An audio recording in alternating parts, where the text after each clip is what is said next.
Café Filosófico de hoje traz um encontro especial. 3 de nossos palestrantes se reuniram para refletir sobre ética e democracia no Brasil.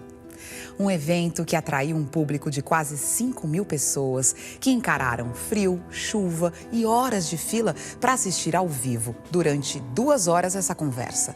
Além das outras 30.000 que acompanharam a transmissão online pelo Facebook e canal do Café Filosófico CPFL no YouTube. Muito obrigado pela presença de você. Num momento de tanta polarização, é interessante que uma multidão esteja disposta a ver como a diferença de opinião, de visão política, encontra a possibilidade de convivência.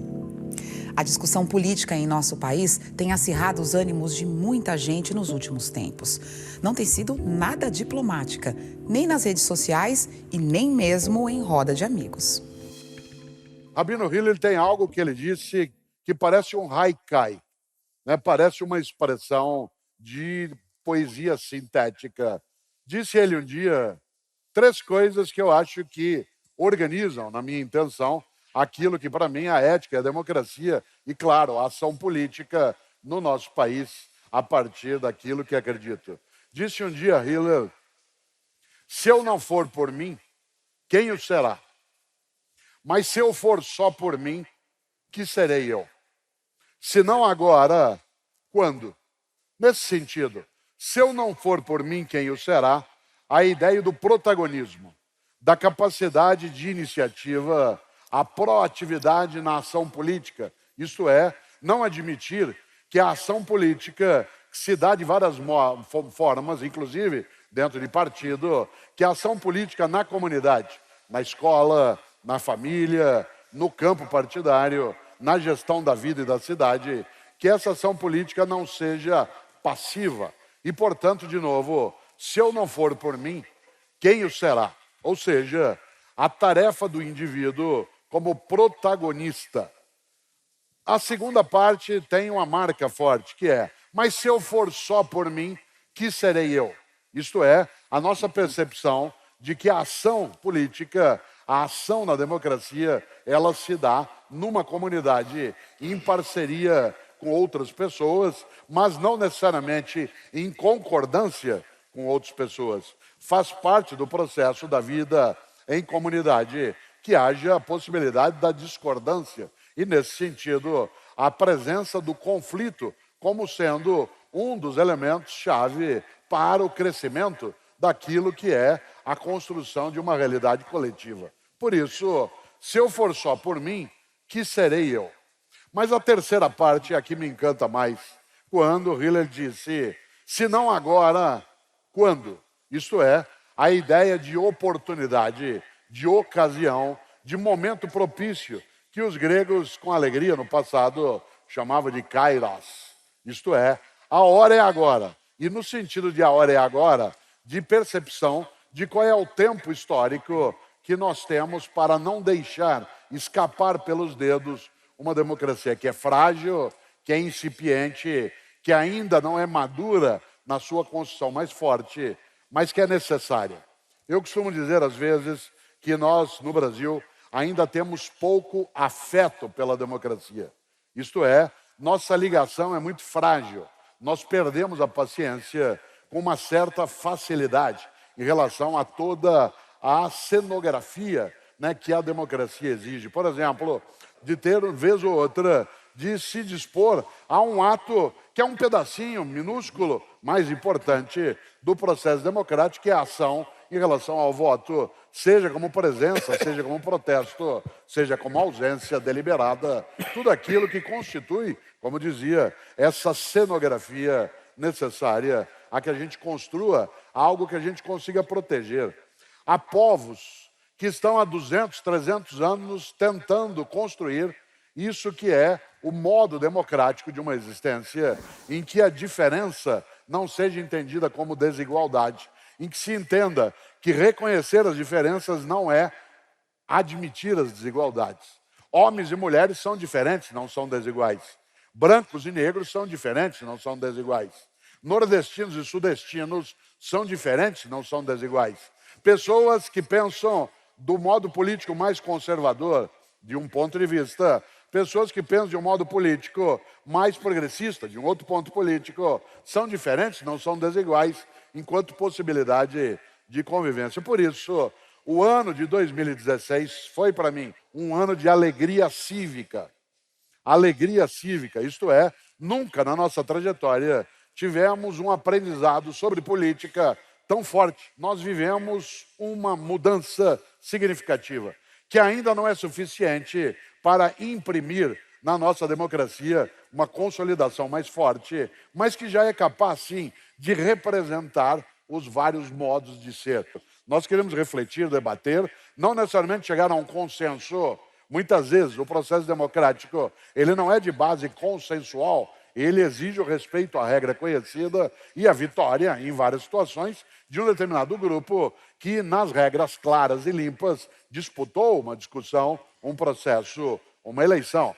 Mesmo que ela não requeira o consenso, ela requer o respeito, a diversidade, a percepção. E o que mais me chateou? A impossibilidade do diálogo no nosso país em vários momentos em que muita gente começava uma conversa, uma discussão pelo término. O ponto principal na partida era de que lado você está. Esse é o fim de uma reflexão. Uma reflexão se inicia pelo diálogo, pela possibilidade da divergência, pela tolerância da percepção que é diversa, e ao final, sim, se pode até chegar à conclusão de que, não estando do mesmo lado, teremos que caminhar de modo separado. Mas caminhar de modo separado dentro daquilo que o ritual democrático coloca para que a gente possa fazer. É que nós estamos aprendendo a ter, pouco a pouco, a concepção de que a democracia não é a ausência de ordem, democracia é a ausência de opressão. E, nesse sentido, a opressão se dá de vários modos, inclusive por aquilo que o Brecht um dia chamou de analfabetismo político, isto é, as pessoas às quais é furtada, é sequestrada a condição de terem a possibilidade de uma consciência mais nítida, mais clara em relação à participação como agente. Aí concluo que se eu não for por mim, quem o será? Se eu for só por mim, que serei eu?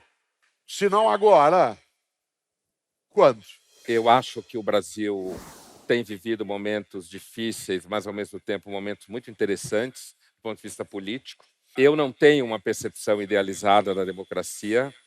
Eu não tenho certeza que em 500 anos a democracia existirá, apesar de que eu acho que de todos os regimes ele é o melhor, porque ele tem uma vocação a institucionalizar conflitos, que é um pouco o que o Cortella falava, e essa institucionalização de conflitos passa tanto pelo poder político, digamos, oficial, partidos políticos, poder executivo, legislativo, mesmo o judiciário, passa por todas as instâncias, como vereadores, deputados, prefeitos, mas passa também por escola, passa também pela mídia, né, pela prática do pensamento público, que é uma coisa que nós três fazemos, e é uma coisa que o Brasil ainda não estava acostumado, é uma experiência muito nova entre nós, você ter pensadores públicos, né, que atuam para além da academia,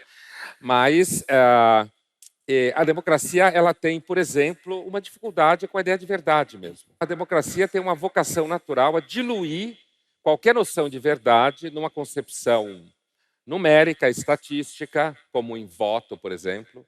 Vou dar um exemplo, assim, um clichê. Se você se põe a discutir se deve ou não haver aborto num país, tá? Se você fizer um plebiscito e 68% da população escolheu aborto, o aborto será adotado naquele país, independentemente de se é verdade que existe vida, não existe, existe alma, não existe, é crime, não é crime, certo? Então, essa característica da democracia, que em filosofia a gente diz a democracia tem uma vocação natural a ser sofista, a ser retórica, e a gente percebe isso nos momentos de discussão, há uma tendência a quando você tem uma posição política em democracia, você arregimentar todo tipo de argumento em favor da sua posição, e isso funciona, seja você portador de repertório X o portador de repertório X mais 1000, e eu não acredito que as escolhas políticas sejam a priori escolhas racionais, passa por identidades, passa por afeto, passa por simpatias, né? Passa por questões contingenciais da vida de cada um, ou da classe social que vive, ou das oportunidades que teve ou não. Então, eu acho que se por um lado a democracia ela tem uma vocação no mundo contemporâneo de ser um grande objeto de esperança, e eu partilho dessa esperança, uma coisa que a gente deve cuidar dela, ter afeto por ela, como diz o Cortella, ao mesmo tempo, inclusive, creio eu, para que nós tenhamos uma relação com a democracia que seja uma relação construtiva, a gente também deve perceber que a democracia tem dificuldades, limites, a própria noção de verdade na democracia está intimamente associada à ideia de poder. Portanto, uma das dificuldades que a gente tem na democracia é quando a gente fala em ética na democracia, ou ética na política, há uma tensão aí. Eu não estou nem entrando no mérito de que em filosofia a gente poderia pensar, no mínimo, 3 ou 4 concepções de ética que não necessariamente convergem para o mesmo lugar. Muitas vezes, na democracia, o que importa é você chegar ao poder, é você manter o poder, mesmo que para isso você tenha que usar uma retórica que fale do bem, que fale do amor, ou que fale da felicidade, ou seja lá o que for. Uma analogia muito interessante que me parece talvez mais reta para se perceber a dificuldade da democracia com a ideia de verdade, no sentido de verdade absoluta, ou seja, ou verdade evidente, aquilo que em filosofia a gente chama desde a Grécia de episteme, né? É você pensar, por exemplo, a relação entre verdade e mídia. É muito mais fácil perceber a dificuldade de você ter certeza do que alguém está falando ou apresentando na mídia, do que quando a gente fala que a democracia tem uma vocação a não ter uma boa relação com qualquer noção de verdade absoluta. Mesmo que a gente tenha uma relação de cultivo e defesa da democracia, a gente não pode se iludir, assim como a gente não pode iludir alunos, por exemplo, quando a gente está na posição de professor, no caso, que os 3 aqui somos, e passar, eu penso, a ideia para os alunos de que, na verdade, eu, ou seja lá quem for, representa uma posição de absoluto bem em relação à política, ou seja lá o que for. Então, o convívio democrático, ele também comporta uma tensão com a verdade, assim como a mídia comporta. Valorizar a democracia, estudá-la, não significa, a priori, simplesmente ter uma relação de idealização ou de culto, mas sim também compreender sua dimensão negativa, como se fala em filosofia, não de ruim, mas negativa no sentido de que conflitiva, incompleta, insatisfatória, produtora de desvios que às vezes a gente não gosta tanto, como a percepção de que muitas vezes a gente não sabe onde está a verdade na democracia e que muitas vezes a gente não toma decisões, eu acredito, filosoficamente nisso, não é a razão que rege as escolhas na democracia. É importante que vocês notem uma das coisas bonitas que houve nesse grupo de pessoas, de que as posições políticas, por exemplo, do grupo eram divergentes. Nós não concordávamos com tudo. Estávamos inseridos naquela frase, mais ou menos atribuída de forma apócrifa a Voltaire, que eu posso não concordar com uma palavra do que dizes, mas defenderei até a morte o direito de o dizeres. O professor Cortella começa com uma linda citação do Rabino Hillel, cujo neto, Gamaliel, foi professor de Saulo de Tarso. E, como tal, é um dos ancestrais diretos do cristianismo, já que Saulo é o criador do cristianismo. A ideia do amor superando a justiça, a ideia da superação da lei do talião, a ideia da possibilidade da convivência na noção de ágape, é uma ideia da tradição rabínica de Hillel, via Gamaliel, para Saulo. E ela entra no cristianismo e floresce no cristianismo. Muito bem, essa ideia é uma ideia linda e ideal. Nós apostamos quando dizemos nisso, E parte da fala do professor Cortella foi aposta na democracia ser ideal. Ou seja, imperfeita, mas perfectível. O neologismo que Rousseau adotou em relação à obra da Política de Aristóteles. Perfectível, passível de ser melhorada, passível de crescer. Democracia que deve, com o tempo, atingir graus melhores. Esta seria uma posição de crença no potencial positivo da democracia, no seu idealismo e também na sua excelência defeituosa. Em nome da democracia, o governo norte-americano atirou milhões de toneladas de bombas sobre o Vietnã. Em nome da democracia, crimes imensos foram feitos. E que a nossa raiz filosófica, Platão, era um grande cético da democracia. Platão admirava Esparta e não Atenas. A democracia vista também como escudo para nosso lado B. A tradição que o professor Pondé traz é sólida, ela tem muitas raízes, uma delas é de Burke no século XVIII, quando ele, recém-iniciada a Revolução Francesa, disse: isto não vai dar certo, isto vai dar uma bobagem, porque quando nós colocamos no poder, essa expressão não é de Burke, é minha, a utopia, os crimes vão ser potencializados. Porque tudo que não se adequar à utopia, a expressão de Tomás Moros, criada no século XVI, vai ser destruído. Em nome da utopia, seja ela de raça, de direito político, de justiça, você mata mais do que em nome da própria ditadura. É possível apostar num sistema que trabalharia com o melhor do ser humano, e um cético conservador, como Borges, disse, é uma superstição numérica. É a crença de que a maioria vai constituir o bem. Um outro conservador, que foi o ministro da Inglaterra, Churchill, disse, é o pior dos sistemas, com exceção de todos os outros.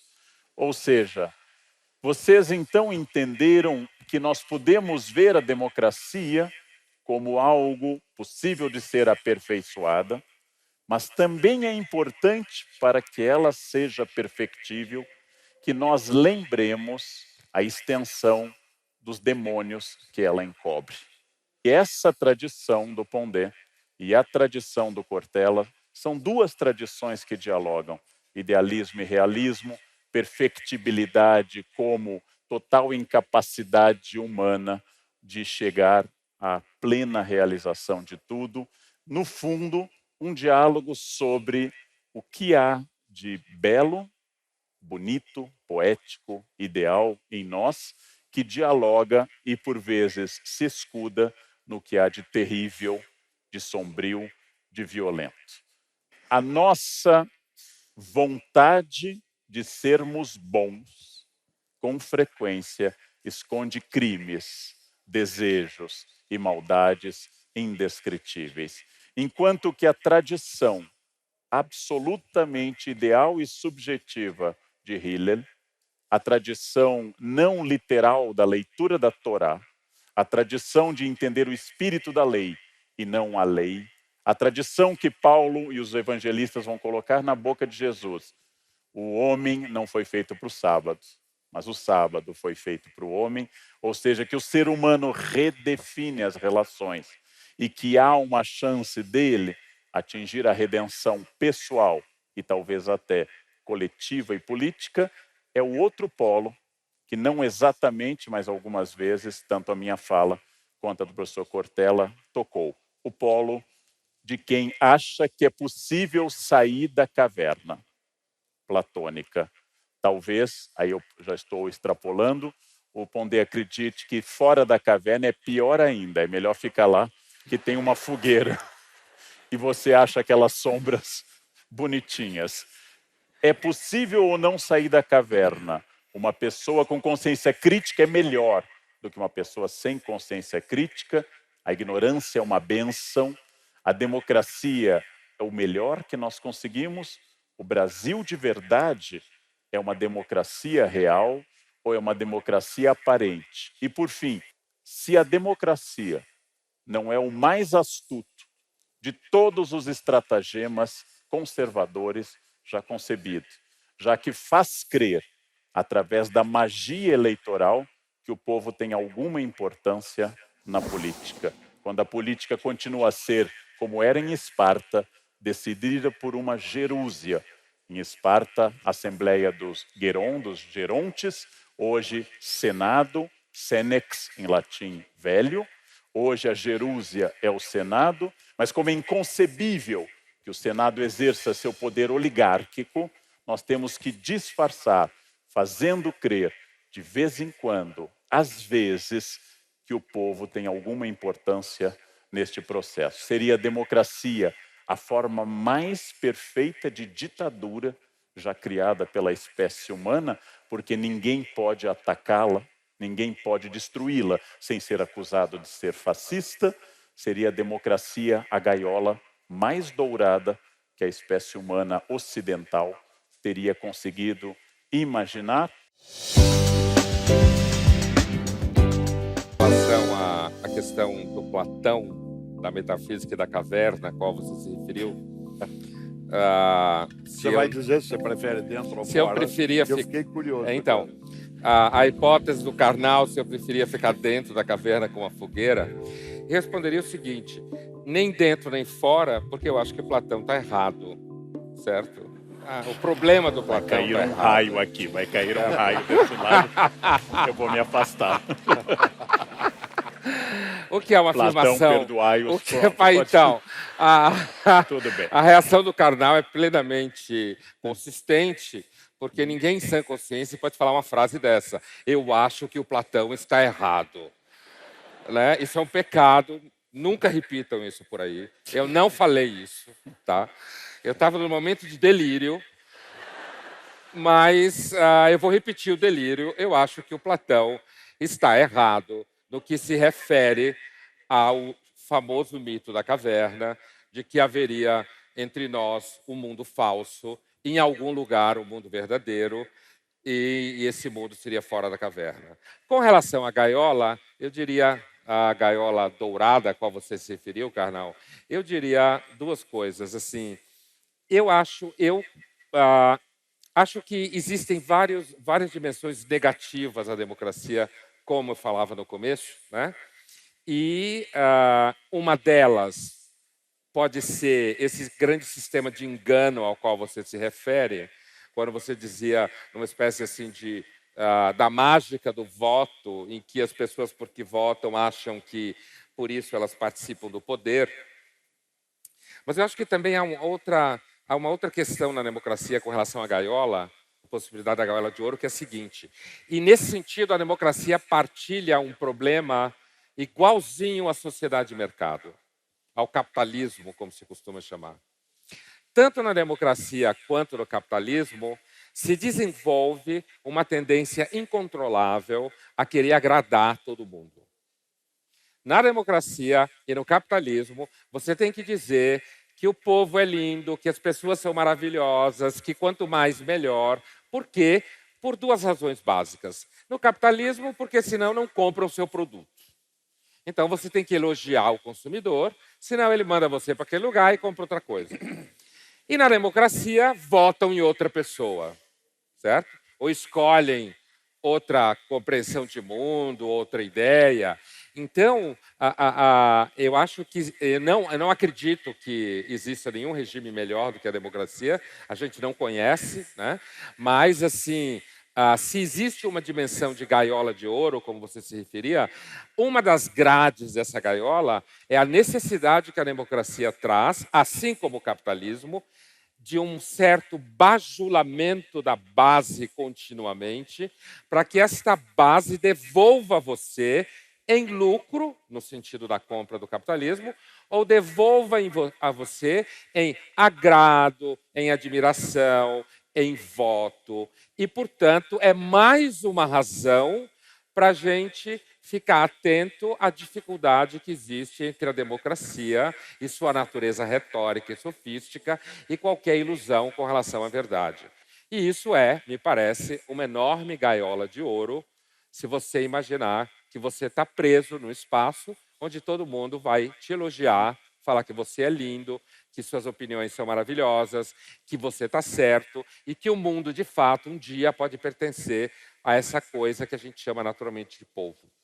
Karnal citou Thomas Moros, a Utopia. Sempre gosto de lembrar que a personagem principal da Utopia é um navegador português. Quando ele viaja em direção a essa ilha que Thomas Moros identificava como próxima ao que hoje é o Peru, esse navegador foi por Thomas Moros nomeado como Rafael. O nome da personagem da Utopia é Rafael, e não por acaso.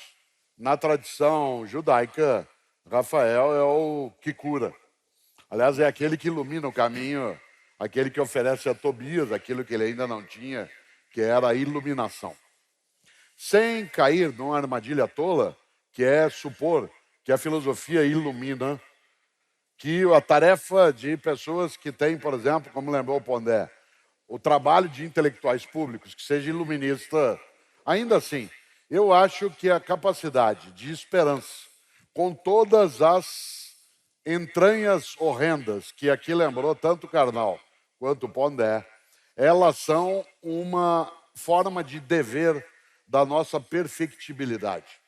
Eu acho desonroso, mais do que isso. Às vezes me sinto acovardado se eu desistir de enfrentar uma questão que a humanidade precisa construir, que é uma maneira de convivência que respeite o indivíduo e proteja o indivíduo sem que haja a anulação do indivíduo, mas sem desconhecer o lugar do coletivo, da comunidade dentro disso.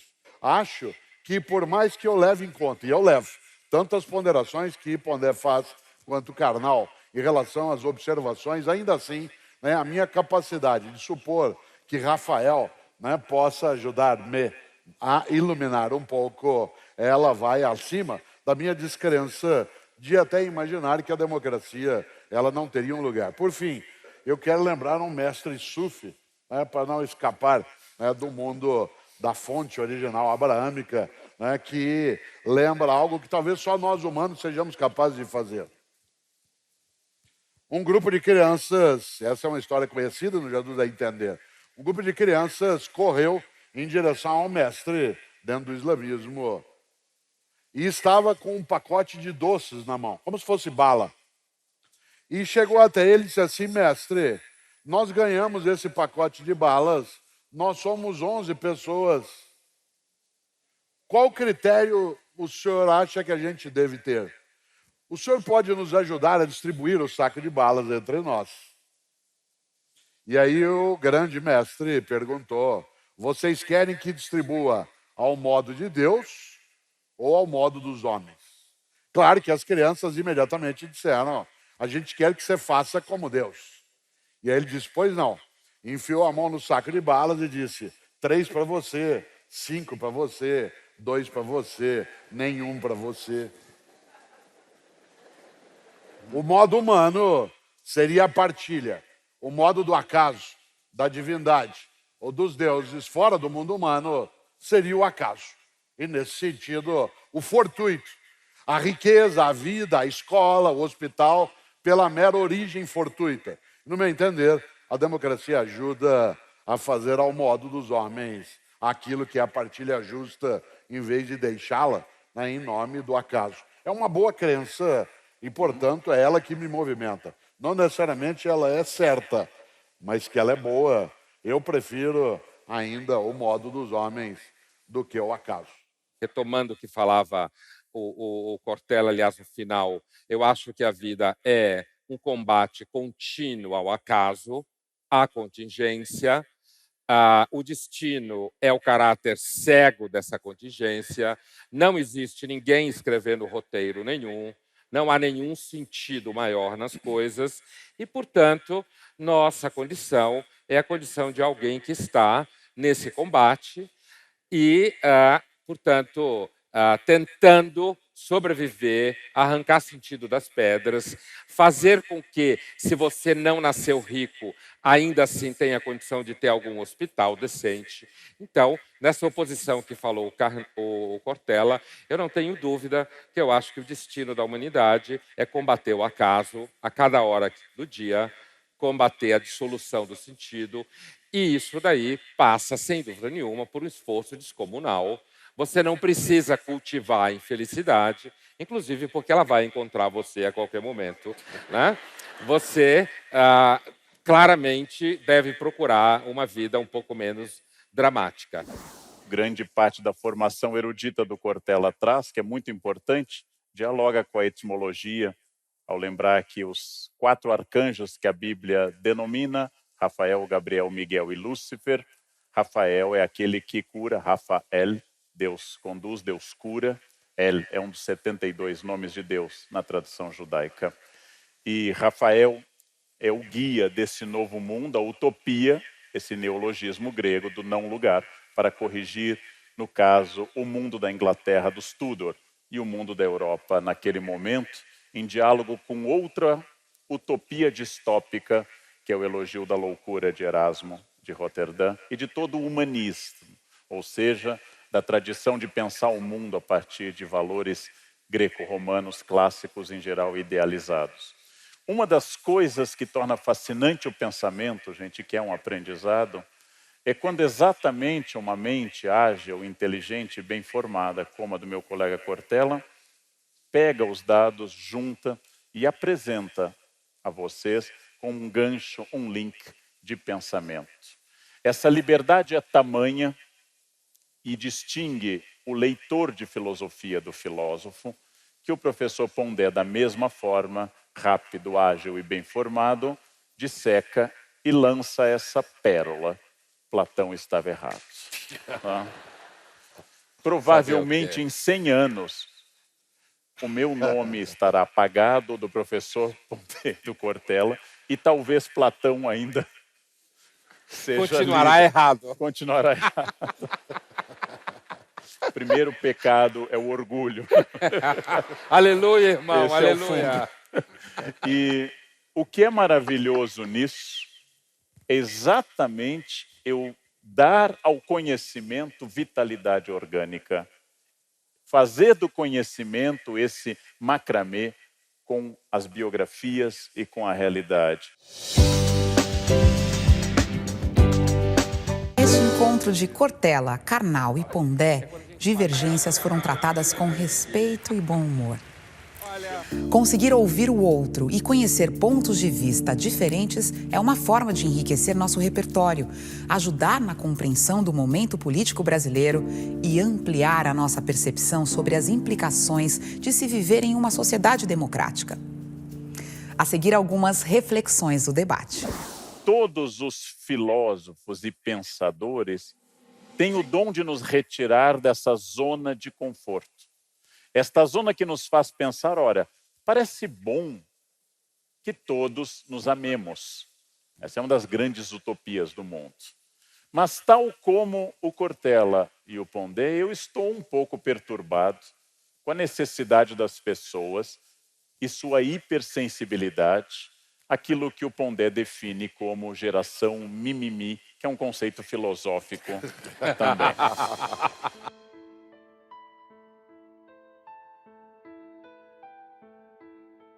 Certa feita, numa palestra, eu disse que corrupção no Brasil era como herpes. Ela vai e volta, mas nunca é curada. Recebi a carta de um portador de herpes, dizendo que ao ouvir a minha fala, ficou muito abalado. E eu me desculpei, que eu não me referi a herpes dele, mas me referi à metáfora da doença que era anterior a ele. Dei uma palestra sobre Heráclito, Sócrates e Tales de Mileto, sobre a questão da natureza, e recebo o protesto de um coletivo feminista que eu não citei nenhuma pré-socrática mulher. Eu não citei porque eu não conheço, é um limite da minha formação. Não é que eu esteja desprezando. As pessoas estão hipersensíveis porque Foi feito crer a todo mundo que na democracia todos seriam lindos, todos seriam inteligentes, todos seriam felizes. E nenhuma dessas três coisas como produto pode ser entregue. Quando o Pondé fala, com toda razão, da geração mimimi ou da percepção mimimi, num primeiro momento, parecia que era uma negação da ideia da correção política, que se transformou depois num palavrão que é o politicamente correto. No entanto, eu acho, e até já ouvi o Pondé falar sobre isso, e queria te ouvir de novo, né, por isso te perguntar, se você acha que há alguma qualidade, no sentido aristotélico, né, que não seja negativa na ideia do politicamente correto. Isto é, se é só uma forma de mimimismo, ou se há, de fato, a necessidade de cautela em relação a alguns epítetos, apelidos, denominações, que acabam humilhando uma outra pessoa. E te digo por quê. Eu tenho um princípio antigo que aprendi, claro, né, de criança e família, quando meus pais diziam, brincadeira é quando nós dois rimos. Ria comigo, não ria de mim. Ria comigo, não ria de mim. Se você ri de mim, em vez de rir comigo, você pode me humilhar. E isso é negativo. E eu, como eu gosto do teu conceito de mimimi, queria saber se você acha que há, né, uma percepção de positividade na ideia do politicamente correto. Eu acho que um dos problemas de posições como essas é que esse bem todo encerra uma enorme violência escondida. A coisa mimimi é uma coisa mais do tipo do que o Karnal descrevia. Essa se ofende com tudo, você não pode falar nada. Uma vez eu escrevi um texto, inclusive na Folha, que se chamava Sociologia do Mimimi, que deu muito barulho, e que descrevia uma situação no metrô em que um menino dá um lugar para uma menina no metrô e isso dá o maior rolo, porque aí acusam ele de escolher ela porque ela era mais bonitinha do carro. Aí um cara fala, por que mulher tem direito a sentar e homem não? Entendeu? Então, eu sempre acho que o mimimi é fruto do ressentimento.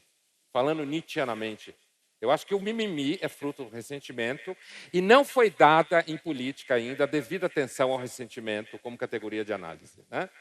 Agora, o politicamente correto, usando o teu exemplo, eu acredito que o politicamente correto ele tem uma raiz, digamos assim, na experiência humana a qual você se refere, de como é desagradável, por exemplo, você rir de alguém, o legal é você rir junto com alguém, né?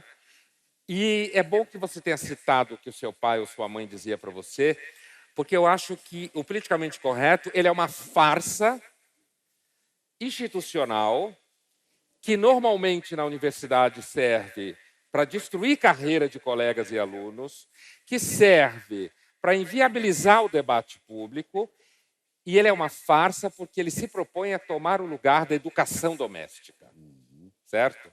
A educação doméstica, como você citou, em que, se há uma boa educação doméstica, você deveria aprender a não maltratar as pessoas, a não tirar sarro delas. No caso de homens, por exemplo, a não ser grosseiro com mulheres. Tá? E eu acredito que o politicamente correto ele tem uma raiz, inclusive historicamente falando, quando você começa a ter negros circulando em espaço público que não circulavam, mulheres em espaços hierárquicos, inclusive, o politicamente correto ele vem com a intenção de alguma forma, ordenar essas relações devido aos conflitos que aparecem. Então, eu não acho que tem nenhum problema em um professor, por exemplo, ensinar aos alunos que eles não devem usar apelido ruim, que eles não devem tirar sarro de colegas. O que eu não gosto é que isso vire lei de Estado, objeto jurídico, porque ninguém me engana. Ninguém me engana que grande parte do debate politicamente correto está dentro da universidade, e a universidade é o lugar do espírito selvagem. Então ninguém me engana. Quer dizer, o politicamente correto ele é, na realidade, uma ferramenta se transformou numa ferramenta de censura, constrangimento e que dificulta o pensamento de alguma forma mais livre, apesar de que eu acredito que ele responde historicamente a uma necessidade de uma movimentação social. E aí eu termino com um exemplo no jornal de Bruxelas, Le Soir, sai uma matéria sobre uma proposta de lei em Rotterdam, que ainda não passou na Holanda, no que a gente chamaria de Câmara de Vereadores de Rotterdam, alguma coisa assim, em que um vereador, entre aspas, acredita que existem crianças que têm o direito de não nascer. E como é que esse Estado, que só deseja o bem do homem, que quer fazer o homem ser maravilhoso, no caso em Rotterdam, da onde que ele tira essa ideia? Como ele acha isso possível? Fazer com que homens e mulheres passem por avaliação psicológica, casais, no caso, passem por avaliação psicológica para ser determinado se aquele homem e aquela mulher têm a capacidade de ser pai e mãe, porque se for determinado por uma avaliação psicológica de que eles não têm capacidade de ser pai ou mãe, a mulher será obrigada a tomar contraceptivo ou o homem a fazer vasectomia. Certo? Em nome do direito de uma criança não nascer numa família ou na mão de um pai e mãe que seja, de alguma forma, julgado incompetente. Eu ofereceria duas objeções à ideia. Por que eu tenho que confiar na psicóloga? Certo? Por que eu tenho que confiar na assistente social que vem avaliar alguma coisa em nome de uma concepção de ser humano ou de sociedade? A segunda objeção que eu ofereceria é: o problema, me parece, do Estado, que resolve tomar nas suas mãos a missão eclesial de formar pessoas cada vez melhores, é que a vocação dele, assim como da eclésia, é se tornar uma instituição de alguma forma opressora, de alguma forma constrangedora, e, num caso como esse, de uma lei como essa, a percepção, partindo da ideia de direito da criança, você chega à ideia de que existem crianças que têm o direito de não nascer. Então, eu tenho, na verdade, a impressão que a política, em parte, sabe, a política tomou o lugar da teologia, não é à toa que a teologia se transformou em política, a política tomou o lugar da teologia, tomou o lugar da graça, certo? E tomou o lugar da ideia de instrumento de redenção do mundo. E eu, assim como sou desconfiado da religião, também sou desconfiado da política nesse sentido. Lanço uma questão muito objetiva, muito prática. A democracia brasileira, nos moldes que ela existe hoje, ela é ou pode ser chamada de uma democracia de fato?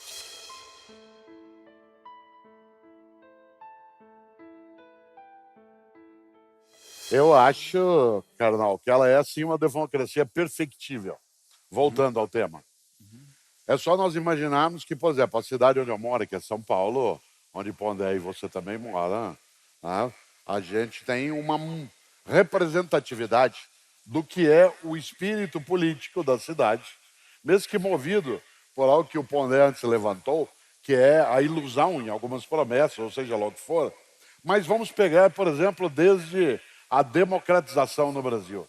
Nós tivemos na cidade de São Paulo Mário Covas, Jânio Quadros, Luiz Erundina, Paulo Maluf, Celso Pitta, Marta Suplicy, José Serra, Kassab, Haddad, agora Dória. A cidade representa no seu movimento político uma determinada aspiração que é oscilante tanto quanto essa nossa Constituição democrática.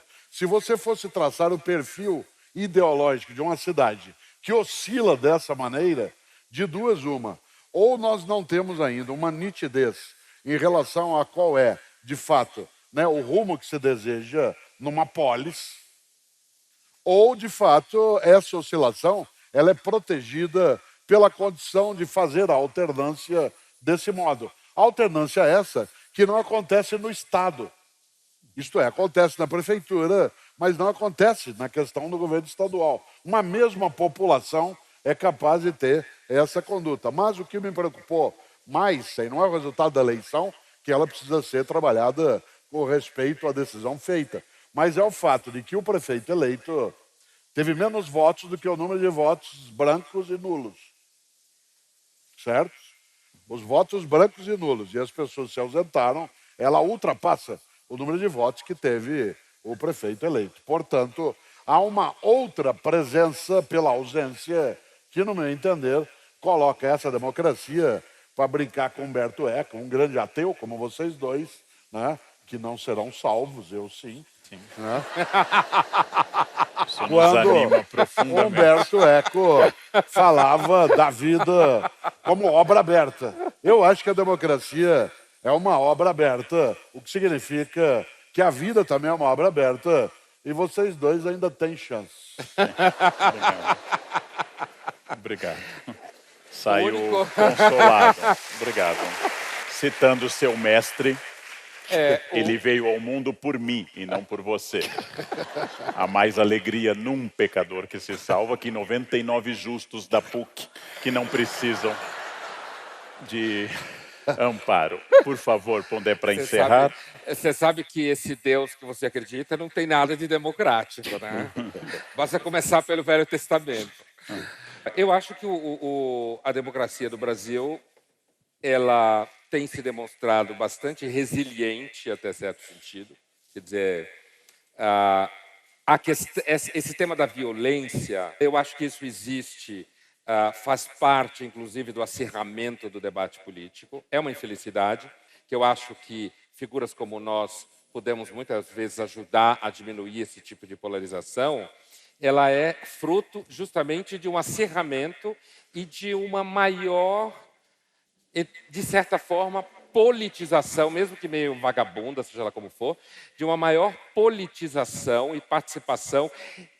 A democracia, quando está viva, está febril. Sempre. Quando a democracia está viva, ela está febril. Ela é irritada. Como eu disse no começo, eu não acredito que as pessoas façam opções da democracia a partir de argumentos racionais, certo? E é por isso, inclusive, que pessoas podem se tornar, infelizmente, violentas com pessoas que elas julgam que têm opiniões diferentes. Então, eu acredito o seguinte, que mesmo que com todo esse problema, né, quando você pergunta se o Brasil é uma democracia que a gente pode confiar em alguma medida, eu acho o seguinte, eu acho que a nossa democracia, ela, por exemplo, parece um pouco melhor do que a venezuelana. A nossa democracia, eu acho que a gente tem tido mais opções variadas do que a Argentina mais recentemente, que basicamente tinha peronismo de esquerda, de centro e de direita. Então, dentro do universo nada ideal, eu acredito que sim. Acho que a gente não precisa, e veja que eu sou pessimista, né? Eu não acredito que a gente precisa olhar a democracia brasileira com muito pessimismo ou muito medo. Nós passamos por momentos tensos nos últimos meses. Faremos eleição daqui a 2 anos. Então, acho que dá para acreditar, sim, que a democracia brasileira tem se mantido razoavelmente dentro de um plano limitado, institucionalmente limitado, mas razoavelmente crível até agora. Agora, a violência e a polarização, acho que ela é fruto justamente do maior envolvimento das pessoas no debate político. Quando há mais pessoas envolvidas no debate político, a tendência é que, pelo menos, a violência verbal se manifeste de forma mais presente. Aqui você ficou com uma seleção de alguns dos muitos temas que entraram em discussão nesse encontro. Mas você pode assistir a íntegra pelo site do Instituto CPFL Cultura e pelo canal do Café Filosófico CPFL no YouTube.